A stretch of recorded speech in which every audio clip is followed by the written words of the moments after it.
فالق الحق والنوى مالك يوم الحشر والجزاء ما يظنون بالقدر سر الله ذر الله محب المال وما كان وما يقول نور الأفئدة والعيون صدور القلب المحصور نحمده ونستعينه ونستغفره ونؤمن به ونتوكل عليه ونعوذ بالله من شرور انفسنا من سيئات اعمالنا من يهده الله فلا مضل له ومن يضلل فلا هادي له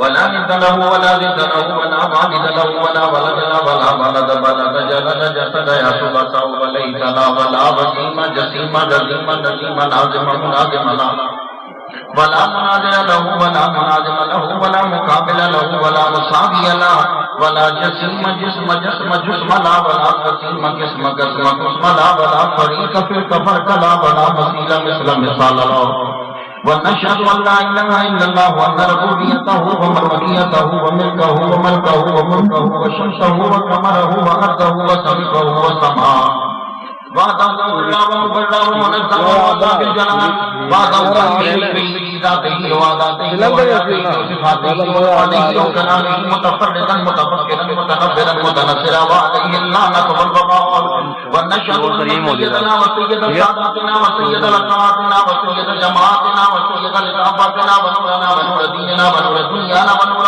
آخرنا ونور صدورنا ونور قبورنا وجميلنا واجملنا وشفيقنا واشفقنا وكريمنا واكرمنا ورفيقنا وارفقنا وامنا ويامنا وغوثنا ومغيثنا وغيثنا وغياثنا وعوننا ومعيننا وعيننا وعياننا وملجانا ومأوانا ومولانا محمدا صلی علی محمد وعلی آل محمد صلی علی آل محمد صلی علی قال محمد صلی علی منال محمد صلی علی جمال محمد صلی علی جلال محمد صلی علی قبال محمد صلی علی مال محمد صلی علی نوال محمد صلی علی نقل فضل وصل محمد صلی علی بیان قرآن فرقان عثمان ابن عفان محمد صلی علی جفون جفنی جفان محمد صلی علی دور یسر محمد صلی علی حنین بدر محمد صلی علی روزت جدار قبر محمد صلی علی محمد وعلی آل محمد کما صلیت علی ابراہیم وعلی آل ابراہیم انک حمید مجید اعوذ باللہ السمیع العلیم العظیم الحفیظ الوجہ الکریم وسلطانہ القدیم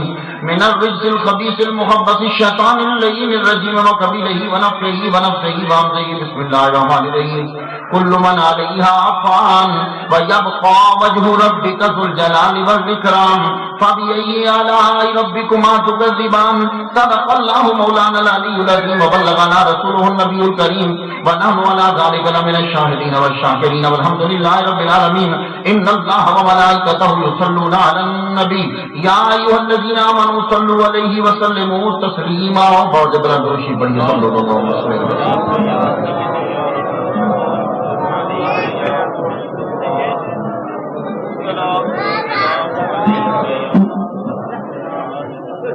گرامی قدر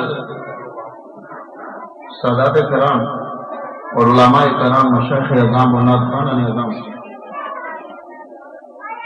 واجب الاحترام بزرگوں اور نوجوان بھائی اور بچوں اللہ تبارک و تعالیٰ جل شانہ کا لاکھ لاکھ شکر ہے کہ جس نے ہمیں اشرف المخلوقات انسان پیدا فرمایا اشرف المخلوقات انسان پیدا فرما کے اپنے پیارے محبوب طالب المطلوب آقا نامدار مدنی تاجدار تاجداری ارب و اجم فخر بنی آدم و آدم ہادی الصب الخیر رسول احمد مشتبہ محمد مصطفیٰ صلی اللہ علیہ وسلم کی امت سے پیدا فرمائے تقریر کیا کریں یہاں سننا بھی طبیعت کے لیے برداشت نہیں ہو پا رہا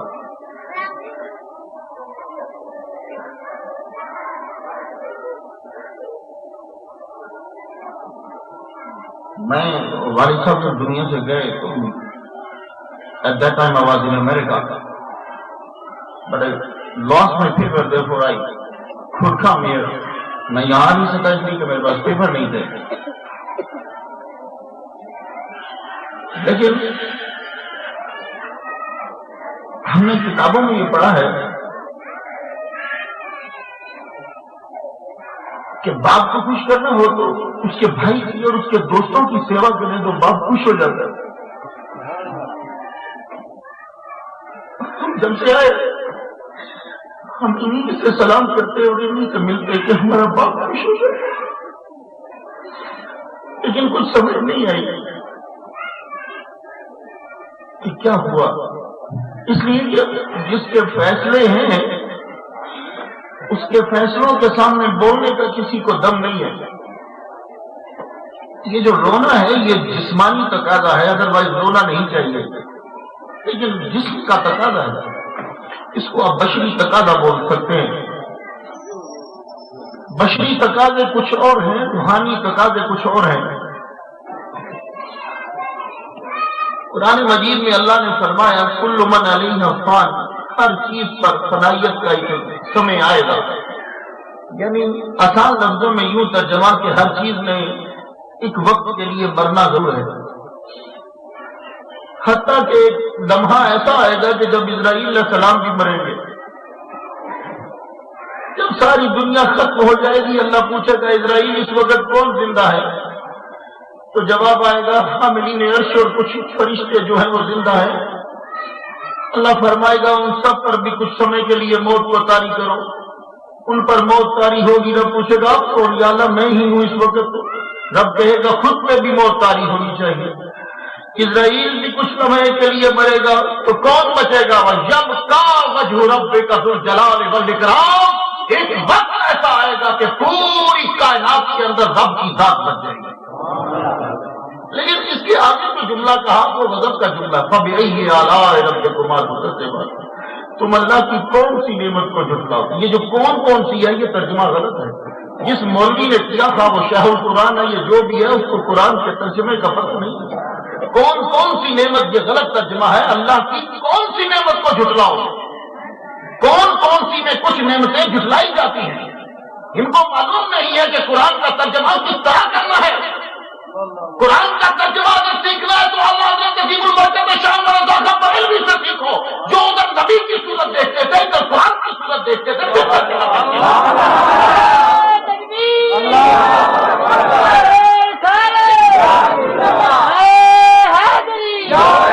ٹی وی پہ لکھ دیا کون سی نعمت کو جھٹلاؤ، غلط ترجمہ ہے۔ ریڈیو پہ بولا جا رہا ہے کون سی نعمت کو جھٹلاؤ، غلط ترجمہ ہے۔ اصل ترجمہ ہے کون سی نعمت کو جھٹلاؤ گے، یعنی دنیا میں کوئی نعمت نہیں جو جھٹلائی جانے کے قابل ہو۔ کون سی میں کچھ جھٹلائی جاتی ہے، دنیا میں کوئی انسان کسی نعمت کو جھٹلا نہیں سکتا، اللہ نے عطا کی ان نعمتوں میں سے ایک موت بھی ایک نعمت ہے۔ اب یہ جو رونا آ رہا ہے یہ بشری تقاضا ہے، ورنہ یہ موت، جیسے اکبر بادشاہ نے بیربل سے پوچھا بیربل یہ موت کیوں آتی؟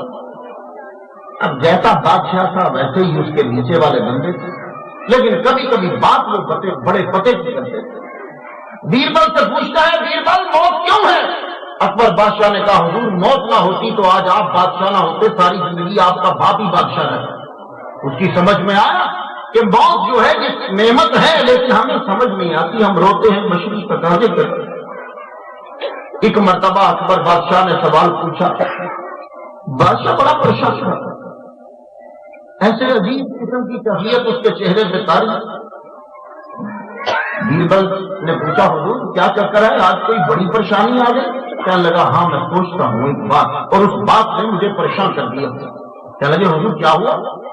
کہا جائے یہ ابھی کمرے میں لائٹنگ تھی، ہوا چلی اور ساری کینڈلز جو ہیں وہ بجھ گئی، اور میں پریشان ہو گیا کہ میرے سارے نوکر میرے پاس موجود ہیں، میرے چاہنے والے میرے پاس موجود ہیں، میں اشارہ کروں تو ہندو اور سکھ بھی میری بات کو مانے۔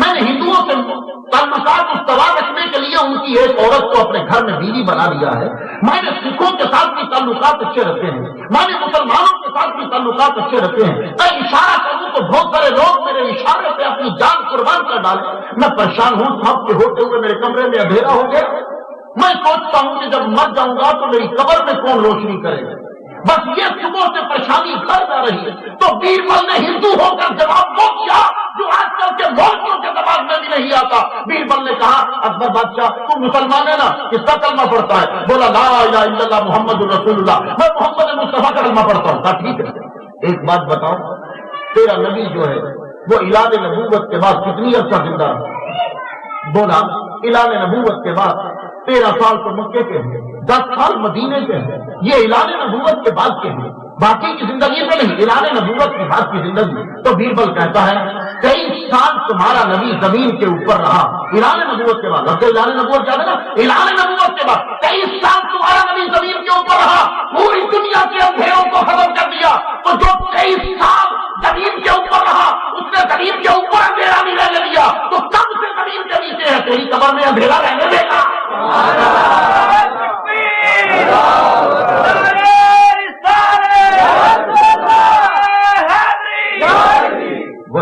جب تمہاری قبر میں آئے گا تو کیا تمہاری قبر میں اندھیرا رہ جائے گا؟ نہیں رہے گا۔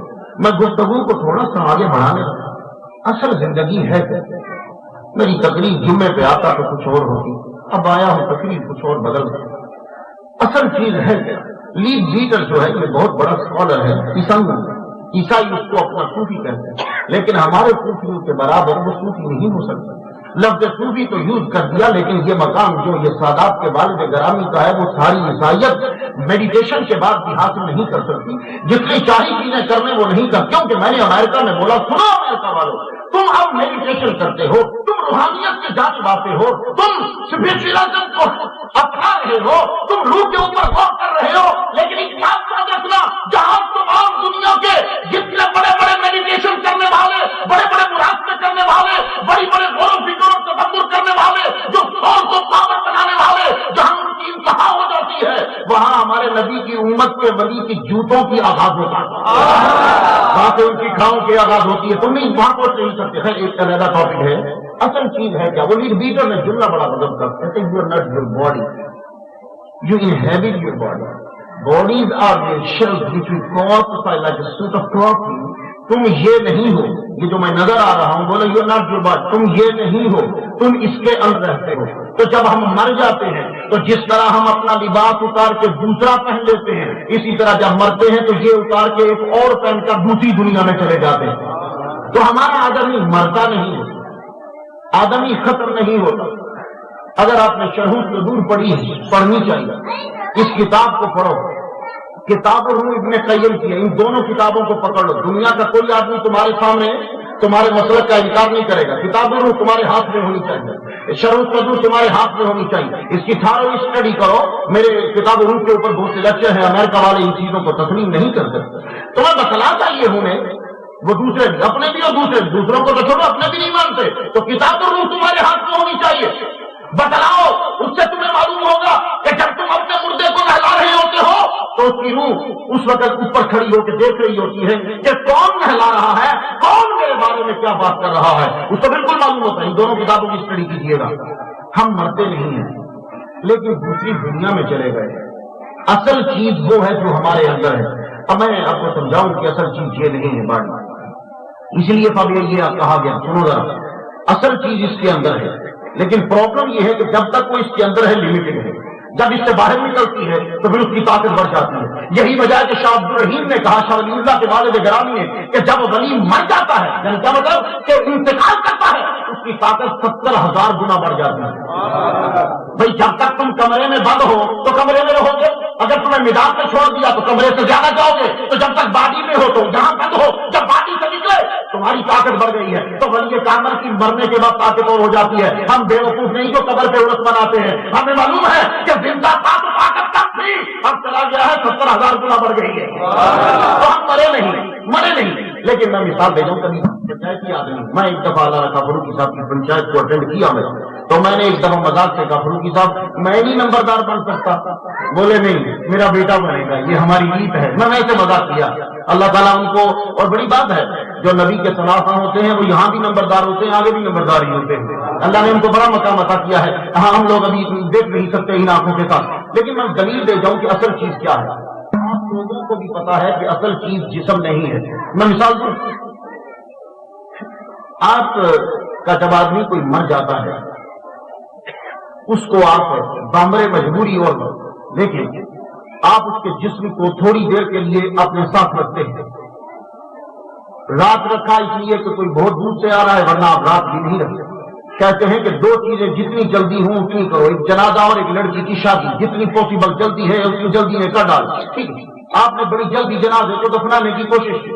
میں نے کہا ذرا تھوڑی دیر رکیے حضرت، یہ جنازہ ایک دم سے قبرستان کیوں جا رہا ہے، اتنی جلدی فیس کیوں ہے، اس کو دفنانے کیوں نہیں جا رہے ہو، اس کو ذرا 2 راتیں اپنے گھر میں رکھو نا۔ بولے نہیں، اور جس کمرے میں لاش پڑی ہو، اکیلا آدمی بہت کم جاتا ہے، 2 3 4 10 بیٹھے ہوں تو ٹھیک ہے، اکیلا آدمی نہیں جاتا۔ میں بڑا پریشان ہوں، لوگوں ڈرنا تو زندوں سے چاہیے، تم مردوں سے ڈر رہے ہو، لیکن انسان کی مینٹیلٹی کچھ اور ہے۔ اب جنازہ گھر میں پڑا ہے تو تم لوگ کیا کرتے ہو کہ اس کو جلدی سے بیچتے ہو، علیحدہ کمرے میں تنہا اگر اکیلا پڑا ہے تو تم نہیں جاؤ گے۔ یہ تمہاری بیوی گھر میں ہے، کتا تم نے گھر میں رکھا، چوہے تمہارے گھر میں پھر رہے ہیں، پرندے تمہارے گھر میں ہیں، لیکن تم اس لاش کو اپنے گھر میں کیوں نہیں رکھ رہے؟ میں تم سے یہ سوال کرتا ہوں، اس لاش کو کمرے میں رکھو جدھر ابا جی سوئے ہیں یا جدھر بہن سوئی ہے، وہاں یہ لاش نہیں چاہیے، لیکن آپ لاش کو گھر میں نہیں رکھتے کیوں؟ لاشعوری طور پر آپ کے دماغ میں آ گیا کہ اصل چیز اس کے اندر سے نکل گئی ہے، خالی ڈبیا کو گھر میں رکھنے کی اب کیا ضرورت ہے؟ ابھی بھی نہیں سمجھے؟ آپ بازار میں گئے، آپ نے پلاٹینیم کی انگوٹھی خریدی، گولڈ سے بھی مہنگی، اس میں ہیرا لگا تھا، آپ نے ڈبیا کے اندر انگوٹھی کو رکھا اور جا کر آپ نے بیٹی کو دیا، بیٹے اسے سنبھال ڈالو، تیری شادی میں ہم تمہیں دیں گے، وہ اس نے جا کر اس کو پیٹی کے اندر سنبھال دیا۔ ایک دن ہم نے پیٹی کو کھولا، جب پیٹی کو کھولا تو دیکھا ڈبیا، ڈبیا کو کھولا تو بیچ میں انگوٹھی نہیں ہے، انگوٹھی کو چوری کر کے لے گیا۔ آپ نے کیا کیا؟ اس ڈبیا کو اٹھا کے باہر پھینک دیا۔ میں نے کہا ڈبیا پیٹی میں کیوں نہیں رکھی؟ تو جواب آیا جو اصل چیز تھی وہ بیچ میں سے نکل گئی، خالی ڈبیا کو گھر میں رکھنے کی کیا ضرورت ہے؟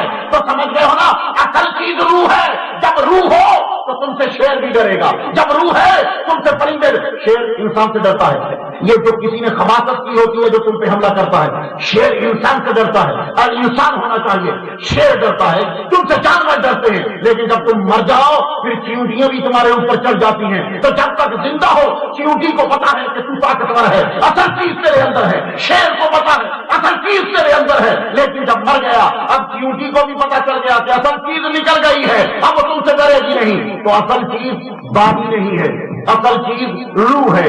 تو جب مر گئے ہم نے باڈی کو مٹی کے سپرد کر دیا، مٹی کے پاس رکھا، یہ مٹی ہمیں غذا دیتی ہے، یہ مٹی سے ہم پلے ہیں، اسی مٹی کو ہم استعمال کرتے ہیں، اسی مٹی کے اندر ہم نے اپنے ساتھی کو چاہتے چھپا دیا، آوانے اس کے سر ڈالا۔ قبر جب بڑھ گئی، اب میں یہاں نقطہ کر جاؤں، وہاں جب یہ دوسری دنیا میں چلا گیا، دوسری دنیا میں پہنچا، اب ہمیں ضرورت تھی کہ ہم اس کی کوئی ہیلپ کریں، ہمارا باپ دوسری دنیا میں گیا ہم اس کی مدد کریں، ہمارا بھائی دوسری دنیا میں گیا ہم اس کی مدد کریں، لیکن ہم سوچ میں پڑ گئے مدد کریں تو کتنے فروٹ کی بھیج ڈالو؟ نہیں، میرے باپ کے لیے فروٹ یہ والا کوئی معنی نہیں رکھتا، کیا میں والد گرامی کے لیے سوٹ بھیجوں؟ نہیں، یہ سوٹ میرے والد گرامی کے لیے کچھ معنی نہیں رکھتا۔ کیوں؟ وجہ یہ ہے کہ یہ 5 روپے پاکستان میں چلتے ہیں، امریکہ میں یہ نہیں چلتے۔ میرے پاس آج سے 4 سال پہلے کا 200 روپیہ ابھی تک میرے کمرے میں امریکہ میں پڑا ہے، کیوں؟ وہ امریکہ میں یوز نہیں ہوتا۔ میں جرمن میں چلا جاؤں تو امریکہ کا ڈالر نہیں، وہاں مارک یوز ہوگا، وہاں سے یہاں آ جاؤ یہاں روپی یوز ہوگا، یہاں سے انڈیا چلا جاؤں کرنسی کچھ اور ہوگی، تو جب جگہ بدل دیں تو کرنسی چینج ہو جاتی ہے۔ اب اس دنیا سے جب بندہ اس دنیا میں گیا، ہم اس کی ہیلپ کرنا چاہتے ہیں، تو اب کرنسی کیا استعمال ہوگی؟ روپیہ، ڈالر، مارک، لیرا نہیں، وہاں ایک ہی کرنسی استعمال ہوگی، اس کا نام ہے نیکی۔ یہ نیکی اسے پہنچے گی۔ اب نیکی کے 2 طریقے ہیں، کرنسی کے 2 طریقے ہیں، یا تو کرنسی بندہ خود لے جائے، اسی لیے کسی انگریز نے کہا do all the good you can, do all the pure you can, in all the ways you can, as long as ever you can, جتنی نیکی کر سکتے ہو کرو، جتنے لوگوں سے کر سکتے ہو کرو، جتنے طریقوں سے کر سکتے ہو کرو، جب تک کر سکتے ہو کرو، کیونکہ یہی نیکی تمہیں وہاں جا کے کام آئے گی، وہاں کی کرنسی کا نام نیکی۔ ایک طریقہ یہ ہے، دوسرا طریقہ یہ ہے کہ پیچھے کوئی بندہ بیٹھا ہو کہ جو تمہیں وہ کرنسی بھیجتا رہے۔ جب میں یہاں آیا ابھی کل چھوٹے بھائی نے مجھے بولا کہ کچھ پیسوں کی ضرورت، میں نے وہاں دوست کو فون کیا، میں نے کہا کچھ تھوڑے سے پیسے بھیجو، بولا کہ 3 کو شام تک تمہیں پہنچ جائیں گے۔ اب مجھے ضرورت تھی، وہاں آدمی بیٹھا تھا، اس نے کرنسی بھیج دی، محمد مصطفیٰ صلی اللہ علیہ وسلم کے صدقے قربان جائے، ان کی گردے رات میں میرے ماں باپ اور ساری دنیا قربان ہو جائے۔ ہماری آسانی کے لیے دونوں سلسلے شروع کر دیے، کہا پہلے تو یوں کرو کہ کرنسی ساتھ لے کر جاؤ، اگر ساتھ نہ لے جاؤ تو پیچھے کچھ ایسے اولاد چھوڑ جاؤ کہ جو تمہیں حساب ثواب کر کے کرنسی بھیجتی رہے۔ اب یہ کرنسی جاتی رہتی ہے، یار جب تم مرے تھے تو تمہیں دوزخ میں کیوں نہیں بھیج دیا؟ جب تم مرے تھے تو تمہیں جنت میں کیوں نہیں ڈالا؟ یہ معیشت برپا کرنے کی ضرورت کیا تھی؟ تو معیشت کی کچھ وجہ ہے، معیشت کی بہت سی وجوہات ہیں، ان میں سے ایک وجہ آپ کو قبر کے اندر رکھا، آپ قبر میں پڑے رہے، یہ احسان ہے محمد مصطفیٰ صلی اللہ علیہ وسلم کے صدقے اللہ تعالیٰ نے ہم سے کیا، ہم قبر میں رہے، عالم برزخ میں ہمیں رکھا، ابھی قیامت ہوگی، برپا معاشر برپا ہوگا، حشر میں اٹھیں گے، وہاں پہنچیں گے، سوال و جواب ہوں گے، یہ بڑا لمبا چوڑا بڑی نکات ہے، بہت لمبا چوڑا مسئلہ ہے، لیکن میں ایک جواب، یہ آپ کو قبر میں رکھا کیوں؟ یہ حکمت ہے کہ سنو، کچھ کرنسی تو ساتھ لے آئے ہو، اس کو ابھی قبر میں رکھو، پیچھے سے کچھ اصالے ثواب کریں گے، وہ بھی اس کے بینک میں جمع ہوتا رہے گا، تو جب قیامت کے دن اٹھے گا کچھ اس کی اپنی کرنسی ہوگی، کچھ پیچھے سے آئی ہوگی، تو جب ہم تولیں گے تو اعمال بڑھ جائے گا۔ تو محمد کی امت کو ہم دوزخ میں بھیجنا نہیں چاہتے، ایسے ذرائع شروع کر دیے کہ یہ کسی نہ کسی طریقے سے بخشا جائے۔ سنیے، اور تیسرا اور فائنل اور میجر اور بڑا طریقہ کیا ہے بخشوانے کا خود کو؟ وہ محمد مصطفیٰ صلی اللہ علیہ وسلم کا دامن ہے۔ جس شخص کے پاس تینوں چیزوں میں سے ایک سب سے زیادہ اور دونوں میں سے کچھ نہ کچھ ہو تو وہ انشاءاللہ قیامت کے دن کامیاب ہے۔ پہلی، خود نیکی کرو۔ دوسرا، پیچھے کوئی ایسا سلسلہ چھوڑ جاؤ کہ نیکی پہنچتی رہے۔ تیسرا اور بڑا محمد مصطفیٰ صلی اللہ علیہ وسلم کا دامن ہے۔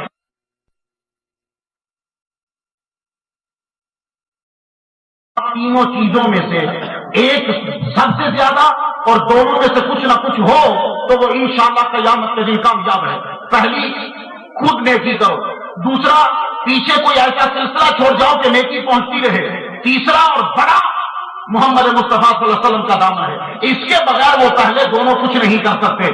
اب ہم پر کیا احسان ہوا کہ ہمارے پاس تینوں ہیں، ہم کچھ نیکی کچھ کر جاتے ہیں۔ اشارے ثواب پیچھے کرنے والے سادات کرام اور علماء آ گئے، اب رہ گیا آخری۔ تو آخری کا ذرا مقام سوچیے کہ ہمارا کوئی بندہ مرا اس دن میں جب آیا اللہ رکھا فاروقی صاحب پہ، جب وہ دنیا سے انتقال کر گئے تو کہنے لگے مختار ذرا رکیے، ایک صاحب آ رہے ہیں وہ ان کو غسل کروائیں گے۔ ٹھیک ہے، اب وہ صاحب تشریف لائے، انہوں نے غسل کروایا، پھر ان کو کوڑے لٹھے کا نیا سوٹ پہنایا گیا، ان کو مشک پور یعنی خوشبو بھی لگائی۔ آپ لوگ سب لوگ پنچایتی ہو، بڑے ذہین ہو، مجھے یہ بتاؤ کہ نہاتے کب ہو؟ جب تم نے کہیں جانا ہوتا ہے۔ کپڑے کب پہنتے ہو؟ جب کسی سے ملنا ہوتا ہے۔ مشک پور خوشبو کب لگاتے ہو؟ مشک پور خوشبو کی قسم خوشبو کب لگاتے ہو؟ جب کسی سے بغل گیر ہونا ہوتا ہے۔ تو بات واضح ہو گئی کہ جب ہم نے مجمع میں جانا ہے، کسی سے ملنا ہے تو نہائیں گے، نئے کپڑے پہنیں گے، خوشبو لگائیں گے۔ ابھی میں نے جہاں آنا تھا میں نے کپڑے پہنے، میں نے عطر لگایا، خوشبو لگائی، میں نہا کے کپڑے پہن کے یہاں آیا کیونکہ مجھے الطاف شاہ صاحب سے ملنا ہے، مجھے آستانہ عالیہ رضا کے سادات سے ملنا ہے، مجھے علماء سے ملنا ہے۔ تو ملنا ہو تو بندہ نہاتا ہے، خوشبو لگاتا ہے، کپڑے پہنتا ہے۔ تمہارا آدمی جب مر گیا تم نے اس کو کیوں نہلایا؟ تم نے اس کو نئے کپڑے کیوں پہنائے؟ تم نے اس کو مشک پور کیوں لگائی؟ وہ تو مر گیا ہے، اس کو گڑے میں ڈالو اور اپنا ٹائم بچاؤ اور میرا بھی ٹائم بچاؤ۔ لیکن نہیں، مجھے صحابہ کرام سے یاد آ رہا، مختار ایسا مت کرنا، تو یہ کر نہیں سکتا۔ پہلے ان کو نہلاؤ، ان کو کپڑے نئے پہناؤ، ان کو خوشبو لگاؤ۔ میں نے سوال کیا وجہ کیا ہے؟ میں تو دنیا دار آدمی، میں تو یہ جانتا ہوں کہ جب کسی سے ملنا ہو تو تب کپڑے پہنتے ہیں، تب خوشبو لگاتے ہیں، تب نہاتے ہیں۔ تو جواب آیا اس کو نہلاؤ، کپڑے پہناؤ، خوشبو لگاؤ۔ آج یہ محمد مصطفیٰ سے ملنے جا رہا ہے، سے اس کی ملاقات ہے۔ ہم نے ان کو نہلایا، ہم نے ان کو نئے کپڑے پہنائے، ہم نے ان کو خوشبو لگائی اور ہم نے چارپائی پہ لٹا دیا، چارپائی پہ لٹایا۔ اب ہم اس کو اٹھانے کے لیے بڑے اللہ رکھا فاروقی صاحب کا جنازہ کی شان و شوکت سے چلا۔ جب چلا تو لوگ ان کے کندھا دینے کے لیے آگے بڑھے۔ یہ تو نیک تھے، سنا خان مصطفیٰ ہے، لیکن ہماری زندگی میں بارہا دیکھا گیا کسی گناہگار کا جنازہ اٹھا، ہر ایک آدمی آگے بڑھ کے جنازے دینے لگا۔ صداقت کرام اٹھے، ٹھہرو یار میں بھی کندھا دیتا ہوں، اور بشاہر آزاد اٹھے، میں بھی کندھا دیتا ہوں۔ الطاف شاہ سید ہو کر آگے آ کے کندھا دینے لگے۔ میں نے کہا سید صاحب اس گناہگار کو کندھا کیوں دے رہے ہو؟ اس نے تو بڑی نمازیں چھوڑی ہے، اس نے ایک مرتبہ میرے سامنے جھوٹ بولا تھا۔ تو شاہ صاحب بولے میں اس کو دیکھ کے کندھا نہیں دے رہا، یہ جس کو ملنے جا رہا ہے اس کو دیکھ کے کندھا دے رہا ہوں۔ ہر ایک نے بڑھ کے کندھا دیا، اور جب کندھا دینے لگے اب ہم نے کیا کیا ذرا دیکھا تم نے؟ اکثر شادیوں پہ میرا جانا ہوتا، لوگ مجھے عجیب عجیب فنکشن سے بلا، عجیب عجیب سے مراد یہ نہیں، عجیب سے مراد ہے یہاں مول بھی کم جاتا۔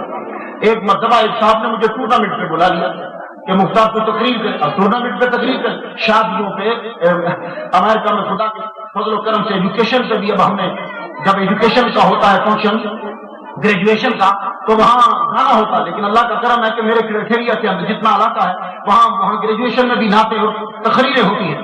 بھائی اسی جگہ پہ لوگ بلانے لگے، لوگ بلاتے ہم جاتے ہیں۔ تو شادی پہ کیا دیکھا، کچھ ہنگامہ سا ہو گیا۔ ہنگامہ ہوا تو بچی بیچاری بے ہوش ہو گئی۔ جب بے ہوش ہوئی تو بچی کو بھائی نے اٹھا لیا۔ بھائی بات ہے آپ کے سامنے بھی کہیں گزری ہوگی کہ بچی چل نہ سکی تو اٹھا لیا۔ کس نے اٹھایا؟ اپنے پیارے نے اٹھایا۔ آپ کا بیٹا جب آپ کے ساتھ چلتا ہے تو آپ اس بیٹے کو اٹھا دیتے ہو کہ یہ بیچارہ چل چل کے تھک گیا ہے. اگر کوئی آپ کا باپ تھک گیا بیٹا تو اٹھا دیتے ہیں. باپ کو میں نے کئی بندوں کو دیکھا کہ باپ کو اٹھائے ہوئے ہیں. میں مثال سے دینا چاہتا ہوں کہ جب کوئی چل نہ سکے تو چاہنے والے اسے اپنی گودی میں اٹھا دیتے ہیں, اس لیے کہ وہ پیارا ہے. تو پیارا کس وجہ سے, یا تو اپنا ہوتا ہے یا کسی پیارے کا پیارا ہوتا ہے, دونوں صورت میں اٹھاتے ہیں. تو نبی کا مقام دیکھو کہ جو نبی سے ملنے جا رہا ہے لوگوں نے اس کو خود جانے نہیں دیا, کندھے پہ اٹھا کے لے کے گئے, کندھے پہ اٹھایا اور جا کے قبر میں رکھ دیا. اب جب قبر میں رکھا تو سب لوگ مٹی ڈالنے لگے. میں تقریر کو سمجھتا ہوں, اذان ہونے کے قریب ہے, سب لوگ مٹی ڈالنے لگے. الطاف شاہ صاحب نے خود قبر بنائی, ان کے بچوں نے مٹی ڈالی. میں بھی منہا خلقناکم وفیہا نعیدکم ومنہا نخرجکم تارۃ اخری پڑھتے ہوئے مٹی ڈالنے لگا. ثواب ہے, میں مٹی ڈال رہا ہوں. بھئی عجیب بات ہے, ہمارا چاہنے والا ہے اور ہم اس کے اوپر مٹی ڈالنا ثواب سمجھ رہے ہیں. بیوی جو کھانا نہیں کھاتی تھی خامد کے بغیر مٹی ڈال رہی, بیٹے جو باپ کے بغیر نہیں رہتے مٹی ڈال رہے. اتنا پیار کیا اس نے اور سب مٹی ڈال. یہ مٹی تم لوگ کیوں ڈال رہے ہو بھائی؟ یہ تمہارا باپ ہے, اس کے ساتھ لیٹ جاؤ. یہ تمہارا خامد ہے تو اس کے ساتھ لیٹ جا. یہ تیرا بھائی ہے تو اس کے ساتھ لیٹ جا. نہ بیوی لیٹی, نہ ماں لیٹی, نہ باپ لیٹا, نہ بیٹے لیٹے. تنہا اس کو ہم منو مٹی کے نیچے دفنا کے جب پلٹے تو مردے کی پشانی پہ پسینہ. وہ بیچارہ اندھیرے میں, وہ بیچارہ تنہا کو تھی, وہ ایک جگہ میں اکیلا رہ گیا. جب پسینہ آیا تو پھر مدینے سے آواز آئی, تیرے سارے رشتہ دار تجھے چھوڑ گئے ہیں نا, اب تو اکیلا رہ گیا ہے تو فکر نہ کر, آمنہ کا لال مدینے سے تیری قبر میں آ رہا ہے. محمد مصطفیٰ صلی اللہ علیہ وسلم پھر ان کی قبر میں پہنچتے ہیں, ہر مردے کی قبر میں. اب میں آخری بات پر اجازت چاہتا ہوں, بخاری کی حدیث پر اجازت چاہوں گا. یہ سرکار قبر میں آئے, سرکار قبر میں تشریف لاتے ہیں. بخاری شریف نے کیا لکھا؟ امام بخاری بڑے زبردست آدمی. امام بخاری اس گروہ کے ہیں جن گروہ کو لوگ بدعتی کہتے ہیں. کون لوگ کہتے ہیں؟ آج کے لوگ. امام بخاری سے بڑھ کر بدعتی کوئی بندہ دنیا میں نہیں ہے, لیکن وہ بدعتی کہ جو ہمیں کہا جاتا ہے. بس یہ آپ سمجھ گئے نا, امام بخاری اور امام مالک رحمہ اللہ تعالیٰ یہ بڑے بدعتی ہیں. بدعتی سے کیا مراد؟ یعنی آج کل جو نبی کی تعظیم کرتا ہے اس کو بدعتی کہتے ہیں. تو جتنی تعظیم انہوں نے کی ہے شاید ہی کوئی کر سکے گا. امام بخاری کہتے ہیں کہ میں جب حدیث لکھتا تھا پہلے میں نہاتا تھا, پھر 2 نفل پڑھتا تھا, پھر حدیث لکھتا تھا. یہ نہ قرآن میں تعظیم ہے, نہ حدیث میں ہے, نہ صحابہ نے ایسی تعظیم کی گئی. تو نبی کی تعظیم کرنے والے کو بدعتی کہتے ہو تو امام بخاری بھی بدعتی. امام مالک جب حدیث سنانی ہوتی تھی پہلے نہاتے تھے, پھر کپڑے پہنتے تھے, خوشبو لگاتے تھے, خوشبو لگوائی جاتی تھی, ایک تخت پہ بیٹھتے تھے, پھر حدیث سناتے تھے. یہ نہ قرآن میں ہے, نہ حدیث میں ہے, نہ صحابہ کا عمل ہے, لیکن یہ تعظیم مصطفیٰ ہے. تو جہاں یہ لوگ جائیں گے وہاں انشاءاللہ ہم بھی ان کے پیچھے پیچھے جائیں گے. امام بخاری نے حدیث لکھی, کہنے لگے کہ جب قبر میں کوئی آدمی جاتا ہے مومن تو سوال ہوتا ہے من رب کا, تیرا رب کون ہے؟ سب سے سوال. جتنے بھی جائیں گے اب حضور کے بعد آنے والے جتنے ہیں, یعنی اعلان نبوت کے بعد جتنے ہیں, سوال من رب کا, تیرا رب کون ہے؟ ما دین کا, تیرا دین کیا ہے؟ ما كنت تقول في حق هذا الرجل, اس ہستی کے بارے میں کیا کہا کرتا تھا؟ یہ 3 سوال قبر میں ہر آدمی سے ہوں گے. اور حضور نے ہم پر کتنا احسان کیا, ہمیں جواب یاد کروا دیے. سنو, سوال ہوگا من رب کا, تیرا رب کون ہے؟ جواب دینا ربی اللہ. سوال ہوگا ما دین کا, تیرا دین کیا ہے؟ جواب دینا دین الاسلام. سوال ہوگا ما كنت تقول في حق هذا الرجل, جواب یہ دینا. بھائی تینوں سوال بھی بتلا دیے, جواب بھی بتلا دیے. دنیا کی یونیورسٹی کا یہ اصول ہے, ہمارے ہاں بھی یہ اصول ہے کہ سوال نہیں بتلائے جاتے, جواب تم لوگوں کو خود جانچنا پڑتے ہیں. تو سوال اگر پہلے سے لوگوں کو معلوم ہو جائیں تو پیپر کینسل ہو جاتا ہے. لیکن مدینے کی یونیورسٹی کا, نبی کی یونیورسٹی کا اصول دیکھو کہ سوال بھی پہلے بتلا دیے, جواب بھی امت کو رٹا دیے ہیں. اب بھی اگر تم کامیاب نہیں ہوتے تو نبی کا کوئی قصور نہیں. کہا من رب کا, تیرا رب کون ہے؟ جواب آیا ربی اللہ, میرا رب اللہ ہے. ماں دینوں کا, تیرا دین کیا ہے؟ کیونکہ اللہ کو تو سب مانتے ہیں, عیسائی مانتے ہیں, یہودی مانتے ہیں. میں نے ایک ہندو سے پوچھا, ہندو کہنے لگا ہم اللہ کو مانتے ہیں, اس کو بڑا بھگوان بولتے ہیں, اس کو چھوٹے بھگوان. ٹھیک ہے, اللہ کو ہندو بھی مانتے ہیں. کوئی کسی نہ کسی طرح سے اللہ کو مانتا ہے, تو اللہ کو ماننا کافی نہیں. دوسرا سوال, ماں دینوں کا, تیرا دین کیا ہے؟ جواب آیا دین الاسلام, میرا دین اسلام ہے. اسلام کیسے کہتے ہیں؟ اسلام علماء جلوہ فرما ہے بنیاد اسلام. اسلام کی بنیاد 5 چیزوں پر ہے. پہلی یہ ہے اللہ ایک ہے گواہی دینا اور محمد اللہ کے رسول ہے اس بات کی گواہی دینا. تو اسلام سمجھ میں آ گیا کہ پہلے اللہ اور رسول کو مانو گے تو مذہب اسلام بنے گا. لیکن میں ان تینوں سوالوں پہ حیران رہ گیا کہ قبر میں مردہ پڑا ہے اور پوچھا جا رہا ہے تیرا رب کون ہے، تیرا دین کیا ہے. تو بھائی جس نے کہہ دیا کہ میرا دین اسلام ہے تو بات ختم ہو گئی. کیونکہ اسلام کہتے ہی اسے ہیں کہ وہ اللہ کو مانے اور محمد مصطفیٰ کو اللہ کا رسول مانے. یہی تو اسلام تھا. لیکن اس میں بات ختم نہیں ہوئی. تیسرا سوال کیا اس ہستی کے بارے میں تو کیا کہا کرتا تھا. اس کی ذرا جملوں پہ اور مقام مصطفیٰ کو ذرا سمجھیے.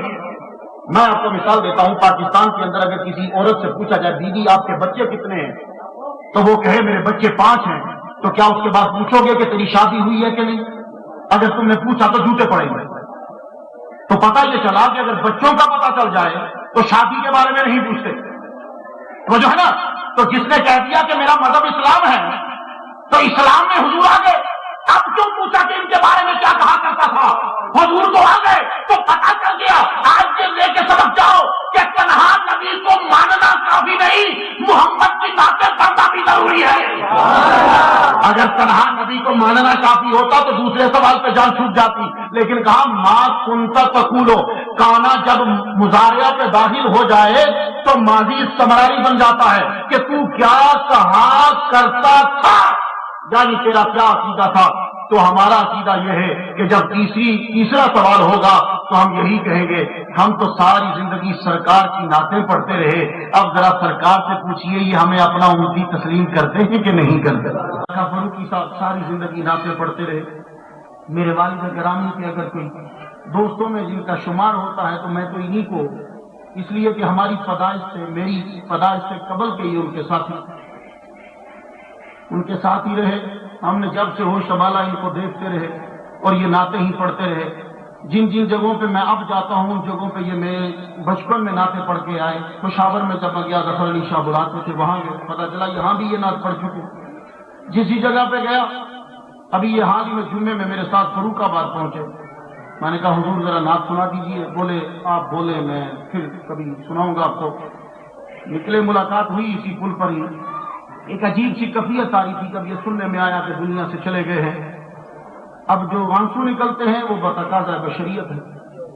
انہوں نے اپنی ساری زندگی محمد مصطفیٰ صلی اللہ علیہ وسلم کی نعت خوانی میں گزار ڈالی اور نعت خوانوں کا دنیا سے جب جانا ہے وہ کامیابی ہی کامیابی ہے. ان کا اس طرح کا مرنا نہیں جیسا ہم لوگوں کا ہے، دوسرے لوگوں کا ہے. آپ نے ان کا چہرہ دیکھ ہی لیا تھا.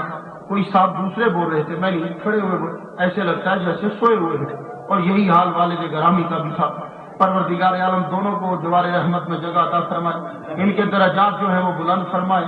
جس طرح وہ تقریریں کرتے رہے اور یہ نعتیں پڑھتے رہے اسی طرح پروردگار عالم توفیق دے کہ جنت میں جا کے بھی ان کی تقریر اور نعتیں ہم لوگ سنیں. اللہ ان کی قبر پر کروڑوں رحمتوں کا نزول فرمائے. وآخر دعوانا الحمدللہ رب العالمین.